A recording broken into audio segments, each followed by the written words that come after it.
Hello and welcome to part 1 of 2 of the collaboration contest recap on SCP Cafe. I'm your host, Blue Soul, SCP Wiki moderator, chat operator, subreddit moderator, author, loving husband, dog petter, Cologne aficionado, Tottenham Hotspur supporter, dog petter. My dog's at my feet right now. I think he's not feeling too well today. I'm really not either. That's alright. We're going to do the best we can together and get through this part 1, which covers everything outside of the top 3 of the collaboration contest. That works out to a not insignificant number of articles. It is something in the range of like 31 pieces. So we're going to get through each one pretty quickly. Just give a couple of minutes on each, go over the teams, the team members, and give a little synopsis of each of the articles. And we will start at the top of the list. If you want to follow along from scpwiki.net/collaboration-contest, we will be working top to bottom, skipping the top 3 entrants. Now, that also means that starting at the top with Team Coffee and Tea, Captain Kirby and Tufto, we start with my actual favorite articles of the whole dang thing. SCP-4558 was my favorite SCP to come out of this contest, all in all. It's called Believe in Miracles, and by rating, by singular rating for an entry, it is the second highest of the contest, behind 4688, which we'll talk about in part 2. This skip is posed as a collaboration between Maxwellism, which falls under Church of the Broken God, and the Fifth Church, which is a terrifying concept. And in this beginning, the opening of the many offsets that comprise this SCP, Kirby's fingerprints are all over this. This has a lot of really nice computer nerd approved information and details inserted in the addenda. There are little doc blocks on functions or methods, what sort of data types they expect, and a little information about a function and a return type. It blends the programming side of things with the religious side of things in a way that feels really unique in the Foundation universe.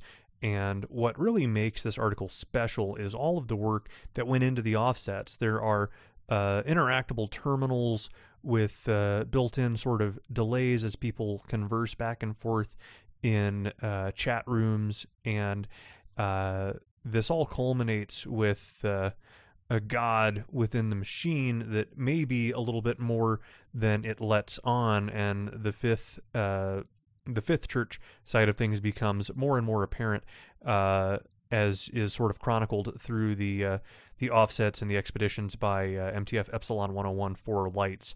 It is an absolutely outstanding technological skip. The Fifth Church is always something that I like to see as a nice unsettling sort of thing, and Maxwellism is something that is very well handled here.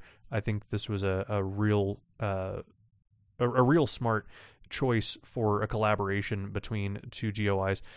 This was one of my absolute my most well-deserving +1s that I've given out in this entire contest. The follow-up piece to it, Pink Cracks in a Digital Wall, is more of a traditional tale. We're not doing a GOI format or anything, and there were a lot of these, more straightforward tales to be found in the contest. And in some cases, it seemed like the right choice, and in others, it really seemed like people were quite bored of it, just going by vote counts. And the follow-up piece here is more of the chat and dialogues and things, and the climax here is basically a little bit of follow-up to the presumed finish of the skip itself. Together, they made a really good pairing. This is one of only, I want to say, 4 collaborative entries that are currently over +100, put together. This, as a team, this was actually the pair that I wanted to see win, and they placed in fourth, just outside of contention, but very, very well done on both of these pieces. Moving on, the team New Blood of Nameless Mediocre and the Blue Hour wrote SCP-4373 Drown and a tale called Empty Ocean. This collaboration was between the SPC and Pattern Screamers, which I apparently is enough of a GOI or an existing thing for collaboration to make sense. And what we basically have are a bunch. There's some audio scattered throughout this skip, and there's static present in it. And I had an inkling because we do mention Pattern Screamers in the article itself, and I put these under a spectrograph, and you can actually see in the comments there is actual text being displayed in the audio, and that doesn't, that sounds nonsensical, but if you look in the comments on this one, you can see somebody did the hard work for you and put all three of the spectrographs up for your perusal. The combination, honestly, for me, didn't really do as much as I would have liked, at least in the skip. In the tale Empty Oceans, we have a nice little, what feels like a little thriller short story. The Foundation trying to, race the clock, and we've got, little twists and shocks, and really, I actually really enjoyed this. And I know Nameless Mediocre was a little apprehensive about it because it was their first, this is the first thing that they've put out there that is really prose heavy, and I thought it was well done. I feel like it is underrated at plus 11 at the time of this writing. The dialogue throughout it is good. There are memorable characters, and a lot to recommend for it. I enjoyed both of these pieces. I found the tale actually to be a bit stronger than the SCP entry, so it was a +1 on the tale and a no vote on the SCP.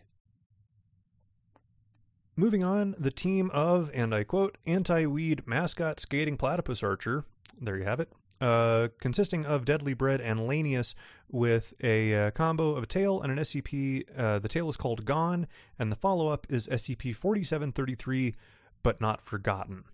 So this begins in this tale format with a very nicely put together letter, and what we actually backlink to a Series 1 entry, 733, which lets us know, hey, maybe we're going to follow up on something, since 4733 is maybe the modern retelling of it. And that is, you're close. The letter's really well put together. The response from Dado, in response to Professor AW, who are the two collaborating in this, was hugely unexpected. There are a lot of little pieces in here that I really enjoyed. Dado has gotten a lot of life from a lot of people, and not all of it, in my estimation, is entirely true to the character.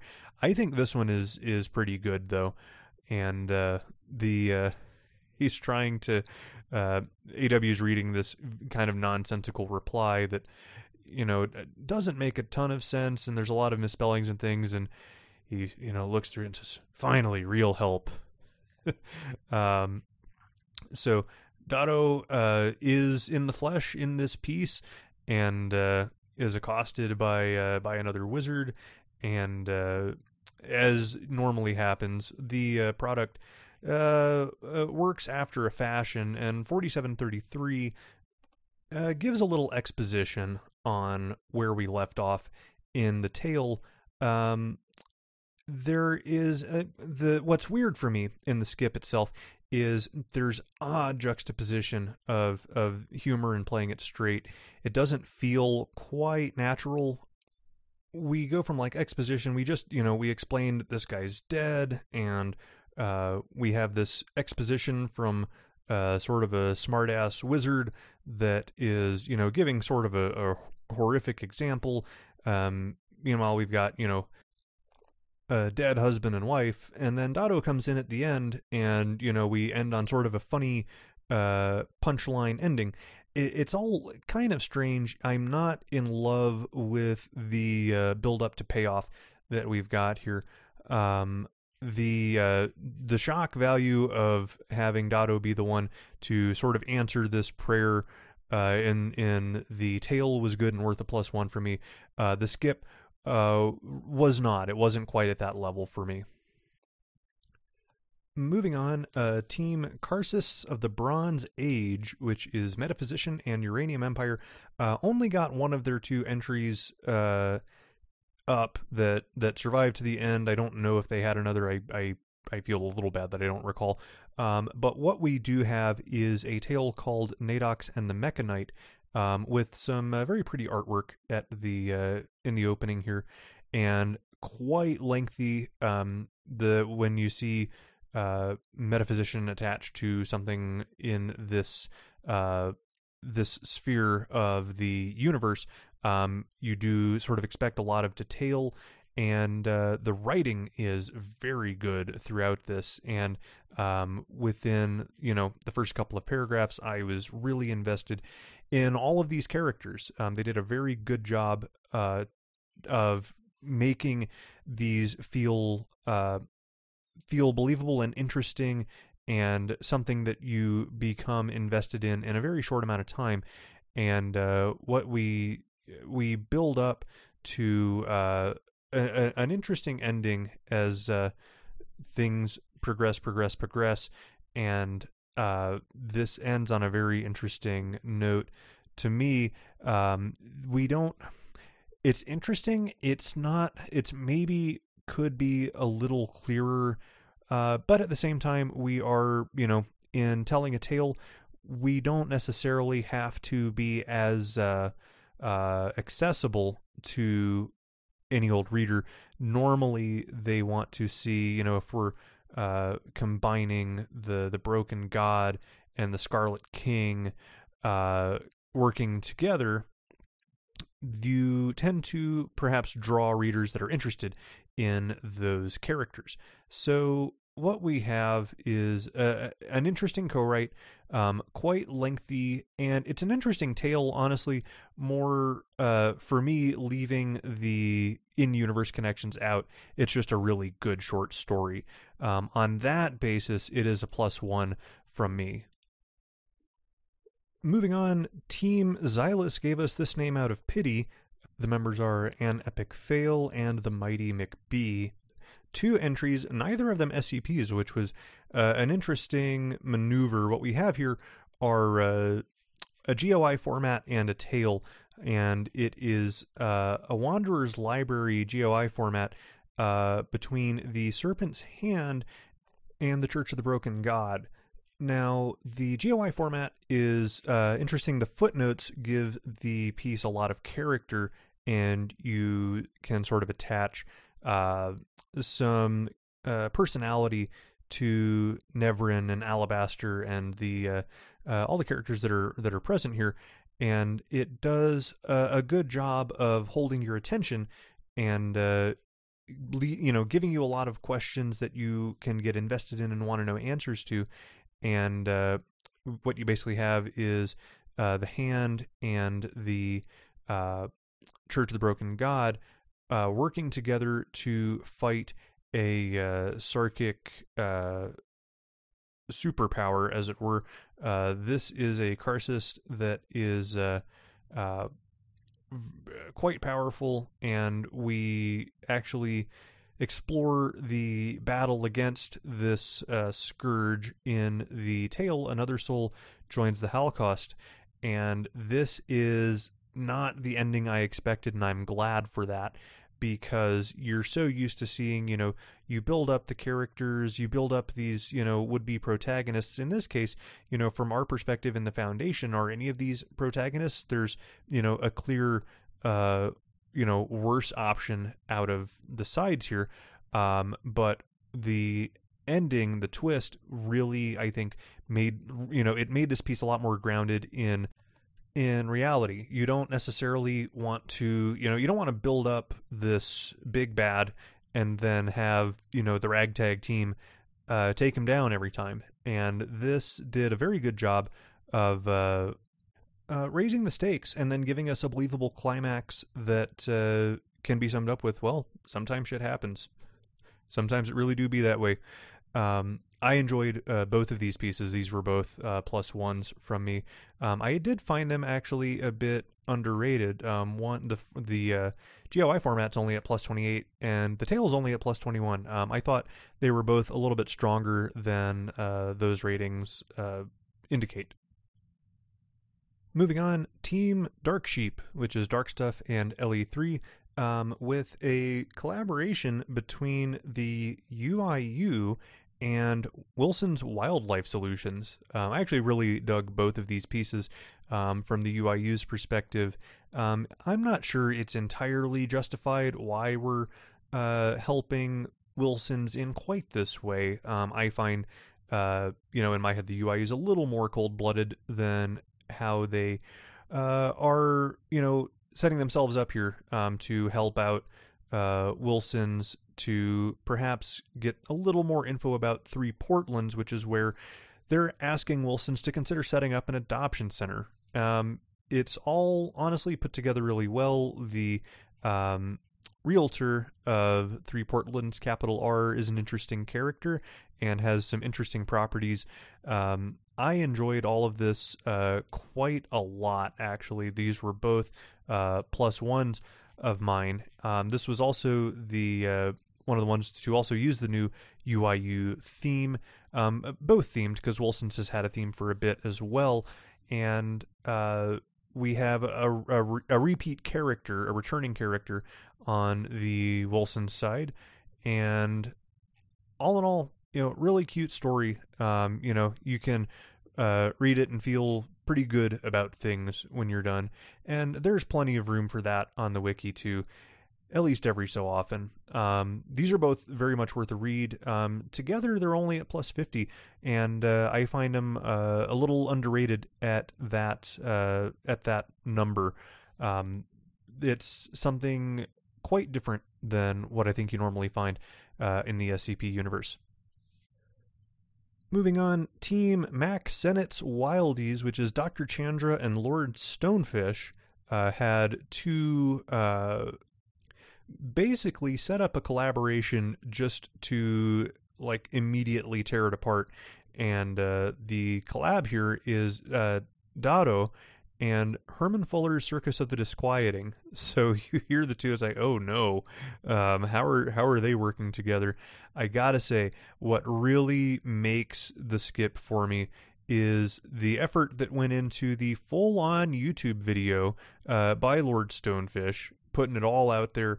Really appreciate that. You don't see that just every day, and really trying to give Dado or Dado as Stonefish. Presumably, I mean, I've never actually seen Lord Stonefish, but I don't know who the hell you can just volunteer to put this particular clown outfit and face paint on, and it's like, hey, please do all this for me. I don't have any friends that close, I'm going to admit. But it steals the show. It totally does. I actually found the skip to be a little weak, into no vote territory. Nothing outright wrong with it, but just not at a super high level. But the production values that had to go into the YouTube video side of it was enough to make it a +1. And then we had Not My Circus, Not My Monkeys, a saying I find myself using quite a lot at work. That gives a bit of more of a traditional tale between a few of the Herman Fuller characters and Dado, and apparently, we have this whole issue where Dado, the agreement should have been that he was going to resell their stuff, and what he's actually doing was renaming it Herbie Fucker's Circus, and basically taking credit for all these things. And we take a brief detour to the moon.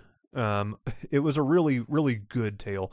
A lot of character, and I like seeing the Herman Fuller side in this way. Like they're having to kind of stoop to Dato's level, and it makes the whole thing very funny without feeling really out of place. I almost forgot to mention a returning long-standing character of Moon Champion makes an appearance at the end. Very much worth your while. Really enjoyed both pieces. So yeah, they did both get +1s from me. Moving on, we have Team the Yogscast of Western and Henzoid, and they had a tale and a GOI format between the Fifth Church and the Onoroi Collective. We have a couple of these with the Onoroi, and I'm afraid I'm too dumb for this piece, for either of them, really. I don't really get much of either of them. And normally, in a typical show, if I really don't get it, if I really feel like me and the work are on just entirely different wavelengths, I wouldn't talk about it. But we are talking about each of them, and I think that may still be useful for people if you read this and you're like, what the fuck is any of this? In this case, you're not alone. I'm right there with you. And I've never been a big fan of the Onoroi format, the GOI format. It lends itself to a lot of disconnected, not totally clear, fluid writing, and it's I have the same issue on both of these pieces where I can tell something happens at the end, and I can have a an inkling, but it's not clear enough at any point for me to have an investment in it or to have any real satisfaction with the ending. But it's not a -1. It's because I'm that far disconnected from what the hell's actually going on with it. But they were both no votes, and that said, these are currently both at +14. So I don't think I was alone in this. I think this may have been a difficult read for more than just me. Moving on, Team Crashing Into Your DMs of Crashington and Devin Martin had a tale and a SCP and SCP. I swear I can speak English. The tale, Dr. Isabel Helga Anastasia Parvati Wondertainment the Fifth is displeased with her Happy Meal. What we have is a collab between Wondertainment, and in particular Isabel, and the Ambrose restaurants, and it is the dialogue in this is really good, but the way that this transitions into the SCP, and that we have a very an ending that wasn't entirely clear to me. I had to get clarification on it, and because I was again on a different wavelength from how this would have ever how it would have played out for me. And Wondertainment ends up going quite a bit against character in how she has sort of canonically been built over the last 6-7 years now. So the tale was okay. It was a +1 for me. The SCP, for being a fair bit against the typical Wondertainment character, was a no vote. There was nothing structurally wrong with it, but between the ending being a little confusing for me and Wondertainment herself not being the character I expect, particularly with the lead-in that we had, I really couldn't bring myself to give it a +1 either.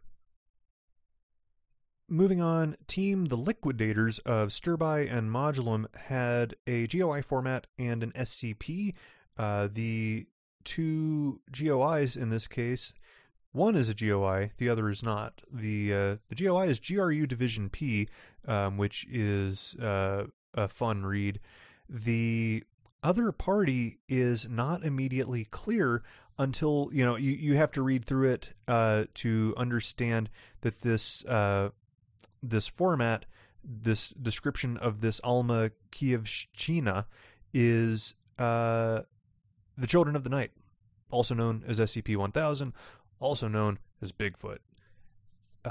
I really liked what we did in here as far as potentially advancing the story for 1000, and I found it all really well put together, and I actually lied back in the beginning when I said that there were only 4 over plus 100.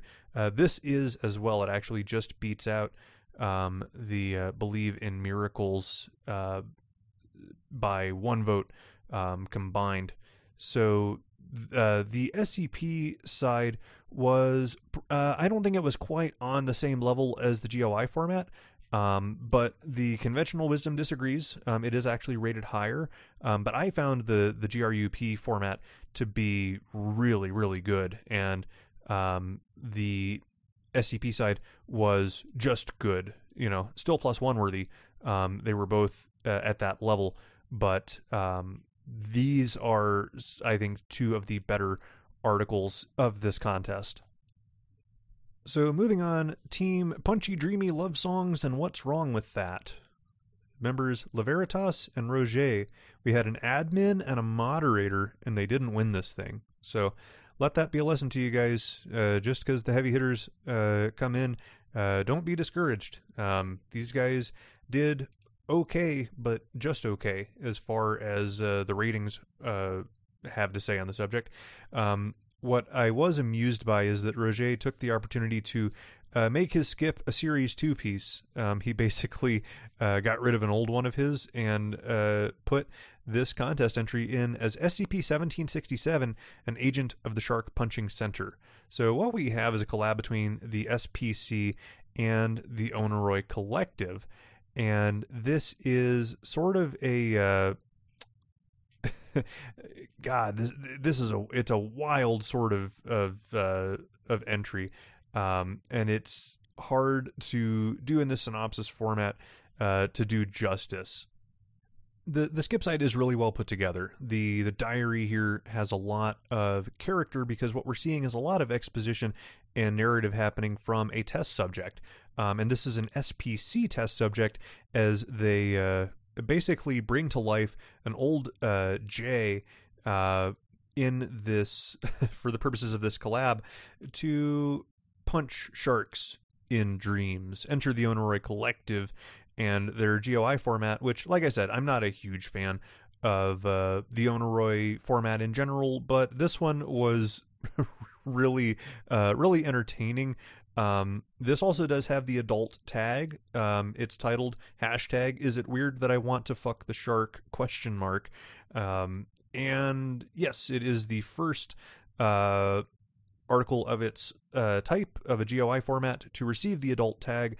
So you have been warned. It is just about on that line to warrant it, and the format is what it is. If you're not a huge fan of the Onoroi stuff, you may have an issue with this. It is well put together. I have some more fundamental issues with the format as also. They're actually both +1s from me, despite whatever gripes I might have with the GOI format. That's nothing against the piece. The piece is quite good at what it does, and I don't want to spoil any part of this GOI format. It is really entertaining as a follow-up piece to 1767. These were both +1s for me.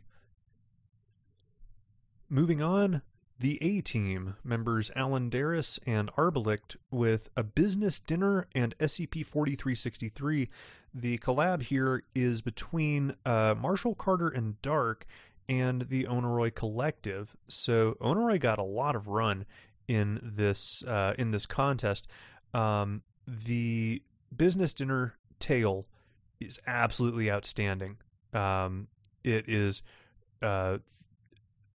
it's this weird dream state thing, but it's not immediately obvious that's what you're getting into, and then you realize this may be how Onoroi operates. They really get the upper hand over Marshall Carter and Dark in this tale, and it's executed very well. And we go from this to the SCP side of things, where we explain there's an issue with an item that was given out at auction. We have some big issues because MC&D made bootleg copies of it, and they're not as good, and there's big problems that they're facing, and there are significantly famous people being affected by it. The SCP side of things I did not enjoy as much. In particular, the second addendum, the experimentation log.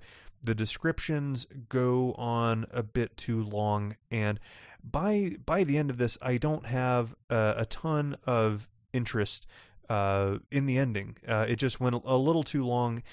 The prose is a bit too purple in a lot of places, and it feels very off-key for the SCP format. So the business dinner tale was +1. 4363 itself was a no vote. Moving on, Team Totally Evil Anime Monsters, members Popsy Oak and Tech Sorcerer 2747 with administrative leave, and SCP-4218, alexsilvauniversity.edu. Now, this is a collab that is not... you can kind of figure out in the first paragraph what we might be doing, but you don't necessarily want to let yourself believe it. But yes, it is Alex Silva University and Anderson Robotics. It was not in my head that these guys were in the same universe at all, even though, it's kind of supposed to be that way. It was not something that had ever occurred to me. This tale, Administrative Leave, I think is highly underrated. It is very brutal. It is at +4 at the time of writing, of recording, I should say. And I'm not quite sure why. Uranium Empire notes in the comments that both sides feel a little shallow, and the prose was a little bland.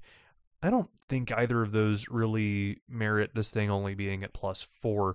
And looking at the page rating, there have been very few eyes on it at all. And that's, one of the, sort of issues you can run into with the contest, with having so many entries. So much of it is dependent on getting the word out and, really pushing that for others to see, because yes, it's at +4, but it's only at 6, 12, 16 ratings in total. So that is 10 up to 6 down. That's not really enough eyes. This thing needs more eyes. So please, that's kind of the point of this. Go hit up the Collaboration Contest Hub and give these guys a read. 4218, the SCP format, it's fine. There's nothing wrong with it, and I did give it a +1. It wasn't the most enthusiastic +1 I've ever given, but it did set out to close the loop on things that had opened up in Administrative Leave. We have what could be a takeover of sorts of the university by Anderson Robotics, and having Vincent Anderson introduce some of the other GOIs. Are We Cool Yet? Marshall Carter and Dark, Prometheus Labs. It is well put together. The known courses bit it drags a bit, so that's why I'm not super in love with it. It is a bit long. It's long-ish and doesn't move the story along very much. There are hints and things that, it does advance the story, don't get me wrong. It is all meant to kind of show the gentle evolution of the plan of Anderson's to sort of subvert the learning process into things that are beneficial to him. So on that side, it is good. And, we have this sort of collapsible right at the end that sort of shows the end game here. So, it is well put together.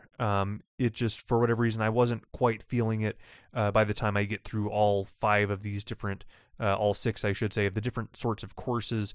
The format of it, I think, just made it drag a bit too much to be the most enthusiastic +1 I've ever given, but it is a +1 nonetheless. Moving on, Team Rio Grande Hurricane, made up of Pokemon Prime and Avalon 21, with a pair here, an unforgettable performance as a Marshall Carter in Dark GOI format, and More Than Rhythm of a more typical Tail. And what we have is a collab between MC&D and Are We Cool Yet, which was this pick was done a couple times here at the end, and the MC&D format I think works really well.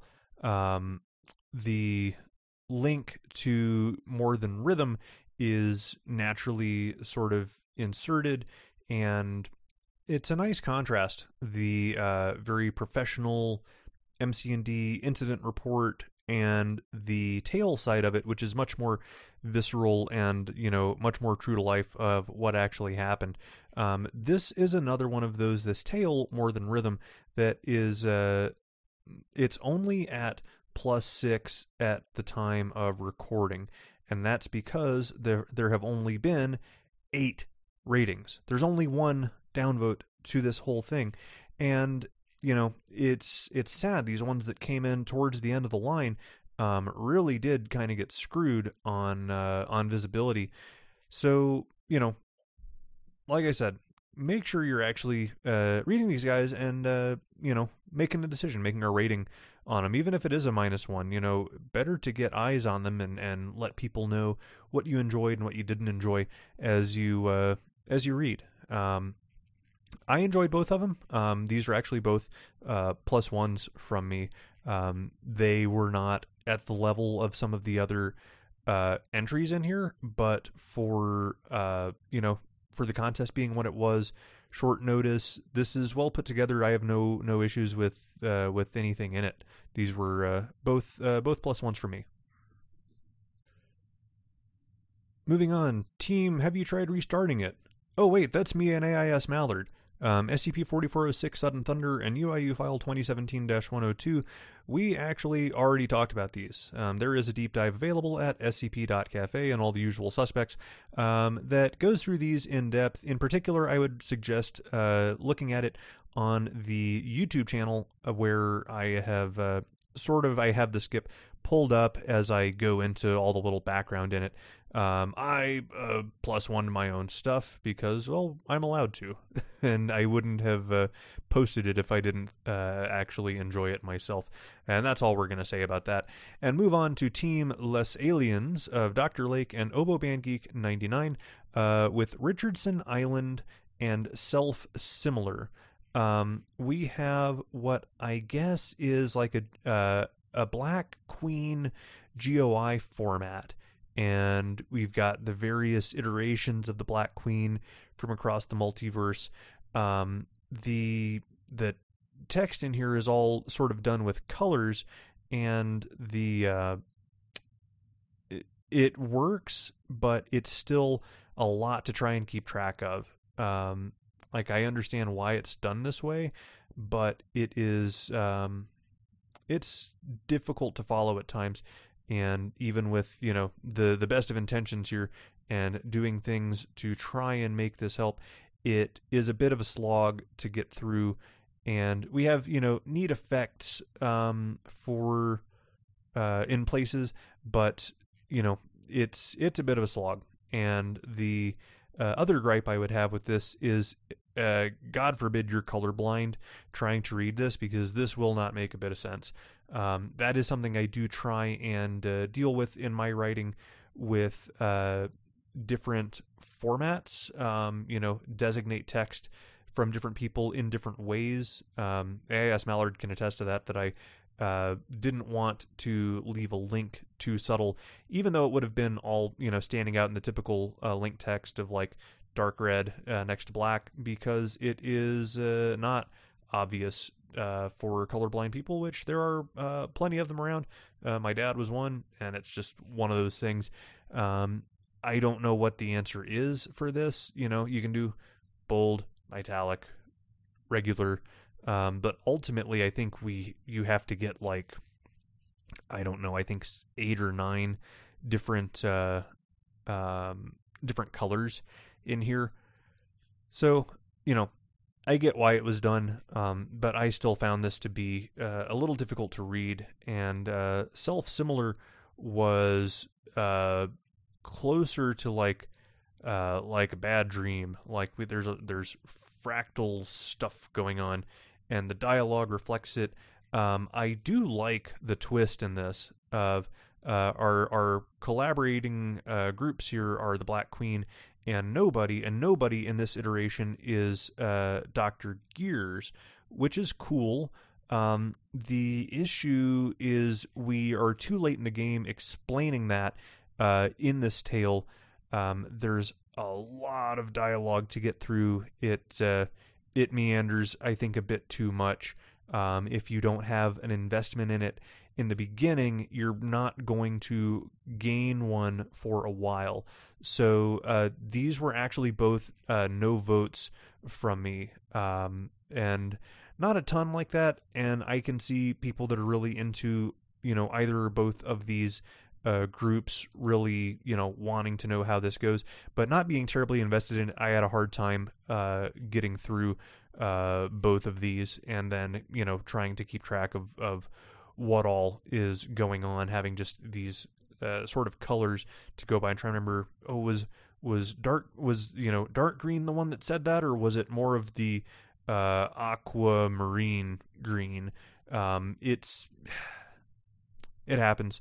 But both no votes, and kind of is what it is. And moving on to our last but not least, our team name, something clever, please, and make it a backronym. This is Boogeyman 23 and Patterson Ferreted, with art by Oswaldo. This appears to be an MC&D format, given the title, which has, the usual gibberishy letters afterwards to show like an art auction or an auction lot, and creative differences as the tale.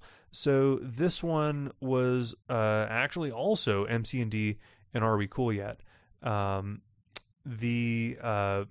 you kind of have this working against you right off the bat, like, oh shit, we already did that. But there's enough room in here for both of them to work, and I found this one to be well put together, the MC&D format. We see some interesting background into how they might actually operate, fleshing out MC&D in little subtle ways, which I appreciate.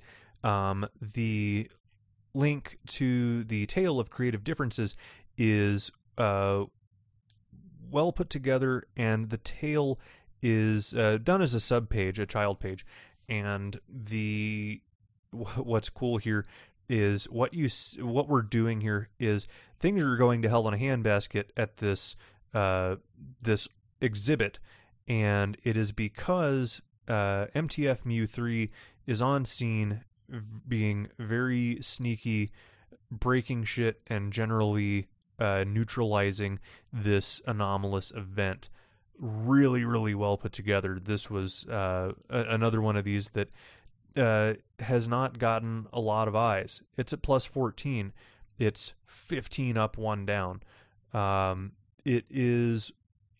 I really like this as a little slice of life thing for an MTF. Be professional, don't get spotted, do your job, get in, get out. I enjoyed this quite a lot. And these guys both being newish writers, creative differences, I think, was maybe the stronger piece of the two, just on like my investment in it went up when I see, oh shit, this is what we're doing. Actually, this thing didn't just break because of, faulty construction or whatever.